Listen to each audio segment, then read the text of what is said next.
ഈ ടാപ്പിൽ consumer service ചെയ്യാൻ വേണ്ടിയിട്ട് നമ്മൾ പ്ലംബർമാർക്ക് ഒരു ലിസ്റ്റ് കൊടുക്കൂലേ, ഒരു എക്സൽ ഷീറ്റ്, അതിൻ്റെ ഒരു ഓട്ടോമേഷനാണ്. ഇനി ഈ ടാപ്പ് തുറക്കുക, എന്നിട്ട് കൺസ്യൂമർ സർവീസിൽ ക്ലിക്ക് ചെയ്യുക.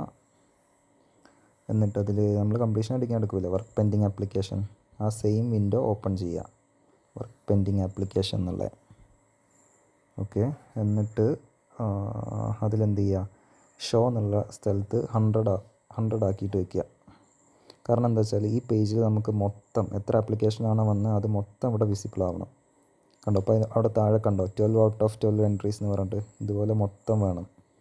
നേരെ മറിച്ച് ഇതിന് ഇവിടെ നമ്മൾ 10 എന്നൊക്കെ ആണെങ്കിൽ ഡിഫോൾട്ടായിട്ട് 10 കിടക്കുക. ഈ 10 എൻട്രി ആണെങ്കിൽ കണ്ടോ, ഫസ്റ്റത്തെ 10 എണ്ണേ കാണുള്ളൂ, 2 എണ്ണം മിസ്സാവും. ഓക്കെ, അപ്പോൾ അതെന്ത് ചെയ്യുക, എപ്പോഴും മാക്സിമത്തിൽ ഇട്ട് വയ്ക്കുക. അതിന് ശേഷം ഒരു എക്സ്റ്റൻഷൻ ഉണ്ട് നമുക്ക്.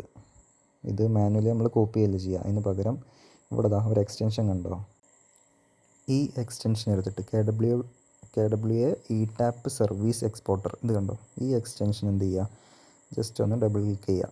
എന്നിട്ട് ഈ സൈറ്റ് ഒന്ന് റീഫ്രഷ് ചെയ്യുക. ഓക്കെ, സൈറ്റ് റീഫ്രഷ് ചെയ്യുമ്പോൾ ശ്രദ്ധിക്കണം, എൻട്രി പിന്നെ എന്തായിട്ടുണ്ടാവും, 10 എണ്ണമായിട്ട് ചുരുങ്ങിയിട്ടുണ്ടാവും. അത് മാറ്റിയിട്ട് മാക്സിമം എൻട്രി ആക്കുക. എന്നിട്ട് ഈ എക്സ്പോർട്ട് ആൾ ടു എക്സൽ ഉണ്ടല്ലോ, ഇതൊന്ന് ക്ലിക്ക് ചെയ്യുക. അപ്പോൾ എന്താ സംഭവിക്കുന്നത് വെച്ചാൽ ഈ 12 ആപ്ലിക്കേഷനും അവരുടെ ഫോൺ നമ്പറും നമുക്ക് എന്ത് ചെയ്യും, ഒരു എക്സൽ ഷീറ്റിൽ ഇതുപോലെ കിട്ടും.